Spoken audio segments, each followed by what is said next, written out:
ஹாய்ப்பா, good morning. இன்னைக்கு என்ன சமையல்னு பார்க்கலாம். ஃபர்ஸ்ட் முருகரை பார்த்தாச்சு.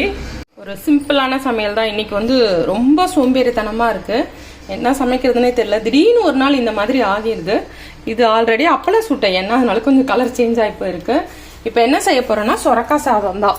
ரொம்ப சிம்பிளான சொரக்காய் சாதம், வாழைக்காய் வறுவல். சொரக்காய் எடுத்து வச்சிருக்கேன். ஒரு கப் அரிசி நல்லா அலசிட்டு ஊற வச்சு வச்சிருக்கேன். ஒரு வெங்காயம், ஒரு தக்காளி, கொத்தமல்லி, கருவேப்பிலை எடுத்து வச்சிருக்கேன். இப்போ வந்து செஞ்சிடலாம். இது 1 pot ரைஸ் மாதிரி தான், ஆனால் ரொம்ப நல்லா இருக்கும். மைல்டு, அதாவது சொரக்காய் செஞ்சு சாதம் செஞ்சு பசஞ்சு சாப்பிட்ற மாதிரி ஒரு சாதம், ஆனால் ரொம்ப நல்லா இருக்கும். ஃபர்ஸ்ட் கடுகு போட்டுக்கலாம், வெந்தயம் போட்டுக்கலாம், சீரகம் தேவையில்லை. காரத்துக்கு மிளகாத்தூள் தான் போட போகிறோம். அதனால ரொம்ப சிம்பிளான ஒரு ரைஸ் தான், ஆனால் டேஸ்ட் ரொம்ப நல்லா இருக்கும். சொரக்காய் ஜூஸ் போட வாங்கினது, ஜூஸ் போடாமல் அப்படியே இருந்ததுனால சரி இன்னைக்கு சாதம் செஞ்சிடலாம் அப்படின்னு சொல்லிட்டுதான். நல்லா வதங்கட்டும். ஓரளவு வதங்கிடுச்சு. இப்போ கல்லுப்பு போட்டுக்கலாம்.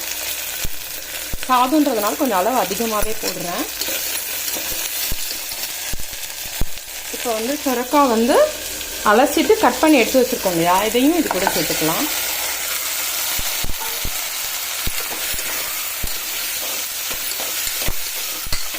அதாவது இஞ்சி பூண்டு போட்டு சோம்பு தாளிச்சு பண்ணுறது வேற. இது வந்து சாதாரணமாக நம்ம சொரக்காய் தொக்கு பண்ணுவோம் இல்லையா, அதே மாதிரி ஸ்டைல். என்னன்னா இது கூட நம்ம வந்து அரிசி போட போகிறோம். இது வதங்கட்டும் நல்லா. இது கூட குழம்பு மிளகாத்தூள் போட்டுக்கலாம். இது கூட வந்து காஞ்சி மிளகாவோ பச்சை மிளகாவோலாம் போட்டால், வெறும் மிளகாத்தூள் போட்டால் டேஸ்ட் நல்லா இருக்காது. குழம்பு மிளகாத்தூள் போட்டால் தான் நல்லா இருக்கும். நீங்கள் எறா இருந்தால் கூட இது கூட எறா போட்டுட்டு நல்லா 1 கப் ரைஸ் போட்டு வச்சிங்கன்னா அது ஒரு டிஃப்ரெண்ட் டேஸ்ட்டாக இருக்கும். போதும் மிளகாத்தூள், இந்த அளவு போதும். மிளகாத்தூள் நெடி போகிற அளவுக்கு கொஞ்சம் நல்லா வதக்கிடலாம். அப்புறம் நம்ம ரைஸை சேர்க்கலாம். திடீர்னு இப்படிதான் ஒரு சுறுசுறுப்பாக வேலை பார்த்துட்டே இருக்கும்போது திடீர்னு ஒரு நாள் சோம்பேறியாக இருக்க மாதிரியே இருக்கும். இன்னைக்கு வந்து எனக்கு அப்படிதான் இருக்கு. இப்போ இந்த டைமில் அரிசி இதில் வந்து 1 கப் ஆல்ரெடி ஊற்றிருக்கேன் ஊற வச்சு. அதோட எக்ஸ்ட்ரா 1 கப் தண்ணி ஊற்றிக்கலாம். இப்போ வந்து இதை நல்லா கலந்து விட்டு ஒரு 3 விசில் வச்சோம்னா, இது நார்மல் ரைஸ் தான், மூடி வச்சோம்னா சூப்பராக ரெடி ஆகிடும். மூடி வச்சுட்டேன். சொரக்கான்றதுனால தண்ணி வந்து அதிகமாலாம் ஊற்றாதீங்க. சொரக்காவும் ஆல்ரெடி தண்ணி விடும் இல்லையா. குக்கர் ஆஃப் பண்ணி ரொம்ப நேரம் ஆச்சு. என்ன ஆச்சுன்னு பார்ப்போம்.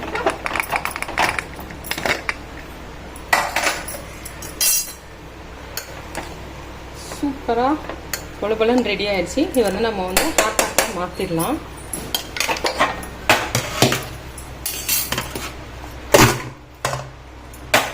கரண்டியில் எடுத்து போடுவோம். அப்புறம் பொலபலன்னு சொரக்காய் சாதம் ரெடி. ரொம்ப நல்லா இருக்குங்க. இது கூட நீங்கள் வந்து தாளிக்கும் போதே எறா போட்டிங்கன்னு வச்சுக்கோங்க, இன்னுமே டேஸ்ட்டாக நல்லா இருக்கும். அவ்வளோதான். இப்போ வாழைக்காய் வந்து வறுக்கணும். வாழைக்காய் வறுத்துடலாம். அவ்வளோதான்ப்பா, வாழைக்காய் வறுத்தாச்சு. குழஞ்சிருச்சு. ரொம்ப மெத்துன்னு இருந்தது வாழைக்காய், அதனால கொஞ்சம் குழஞ்ச மாதிரி ஆயிடுச்சு. ஆனாலும் சாதத்துக்கு இதுதான் சூப்பராக. இன்னைக்கு வீட்டில் லஞ்சு சொரக்காய் சாதமும் வாழைக்காய் பெப்பர் வறுவலும் தான். வாங்க சாப்பிடலாம். இது வந்து மைலோவோட இடம். அங்கே வந்து ஃபஸ்ட்டு வந்து கொட்டா மாதிரி போட்டிருந்தோம், கம்பு கட்டி. இடையில மலையில் வந்து ரொம்ப இத்து போன மாதிரி ரொம்ப கொட்டி கொட்டி ரொம்ப ஓட்டி ஆயிடுச்சு. ஒரு நாள் அது அப்படியே டவுன் ஆயிடுச்சு. சரி, அதனால் பிரிச்சுட்டு ஷீட் மாதிரி போடலான்னு சொல்லிட்டு எப்படி கிடக்கு பாருங்களேன். இதனால என்ன ஆகுது, மைலோ இங்கே இருக்க முடியல. நைட்டு மழை பெய்யும் போது கூட்டுட்டு போய் அங்கே கார்கிட்ட கட்டிடுவோம். இவனுங்களும் வெளியே வர முடியாது. ஒருத்தருக்கு ஒருத்தர் பயங்கர சண்டை.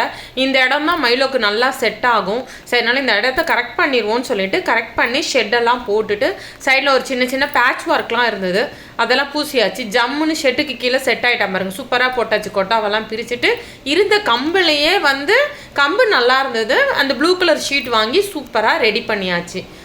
இனிமேல் மழை வந்தாலும் மைலோ இங்கேயே இருக்கலாம். முன்னாடி இங்கேயே இருப்பான். அப்புறம் கொட்டா ஒழுக ஆரம்பிச்சோன்னா ஐயோ மழை பாவம் தான், ரொம்ப அவனுக்கு குளிர் அடிச்சிருமேன்னு சொல்லிட்டு அங்கே கார்கிட்ட கொண்டு போய் கட்டிடுவோம். ஏய், கீழே உட்கார்றது கிடையாது, மேலே ஏறி ஏறி உட்காந்துடுறது. ரெனோ போல்ட்டம்மா, என்ன பிரச்சனை? என்னம்மா பிரச்சனை? என்னம்மா? யாரம்மா? உன் இடத்துல தாண்டி வேலை நடக்குது. ஆ, மையுக்குட்டி, குண்டு பையா, அதெல்லாம் பண்ணக்கூடாது. குண்டு பையா, குண்டு பையா, மையுக்குட்டி. ரென்னுக்குட்டி வந்து கீழேயே படுக்க மாட்டார். அதிகமாக ஹாலில் நான் உட்காந்துருந்தேன்னா வந்து மடியில் படுத்து நல்லா தூங்குவார். அப்படி தலையில் மசாஜ் பண்ணிகிட்டே இருந்தோன்னா நல்லா எதமாக தூங்குவார். எல்லாரும் இருக்கும்போது மடியில் வந்து உட்கார மாட்டான். யாரும் இல்லாமல் நான் மட்டும் உட்காந்துருக்கும் போது மட்டும் மடியில் வந்து ஜம்முன்னு படுத்து சொகுசாக ரொம்ப நேரம் தூங்குவான். நம்ம சரி தூக்கம் கலைஞ்சிருமேன்னு அப்படியே உட்காந்துருப்பேன். நான் ரொம்ப நேரம் தூங்குது பாருங்களேன். இது மறுநாள் மத்தியானம் சாப்பிட்டுட்டு போல்ட் எப்படி தூங்குறான் பாருங்கள். சஞ்சு வந்து சோஃபா கீழே தூங்குறான். ரெண்டு வந்து சோஃபாவுக்கு மேலே தூங்குவான். எல்லாம் மத்தியானம் ஆனால் நம்ம தூங்குறோமோ இல்லையோ இவனுங்க பயங்கரமாக தூங்குவானுங்க. எப்படி தூங்குறான் பாருங்க. வெளியே வந்து லிங்கா பயங்கரமாக தூங்குறான். குடிக்கார மாதிரி கிடக்குறான் பாருங்களேன். லிங்கா வந்து வெளியே தூங்குறான். மைலோ வெளியே தூங்குறான். இவனுங்க 3 பேரும் உள்ளே தூங்குறாங்க. இவங்க 5 பேரும் மத்தியான நேரம் செம்மையாக தூங்குவாங்க. போல்ட்டுக்குட்டி, அவ்வளோதான்ப்பா. உங்களுக்கு இந்த வீடியோ பிடிச்சிருந்தா லைக் பண்ணுங்கள், ஷேர் பண்ணுங்கள், கமெண்ட் பண்ணுங்கள், சப்ஸ்கிரைப் பண்ணுங்கள். அடுத்த வீடியோவில் பார்க்கலாம்ப்பா. பாய்.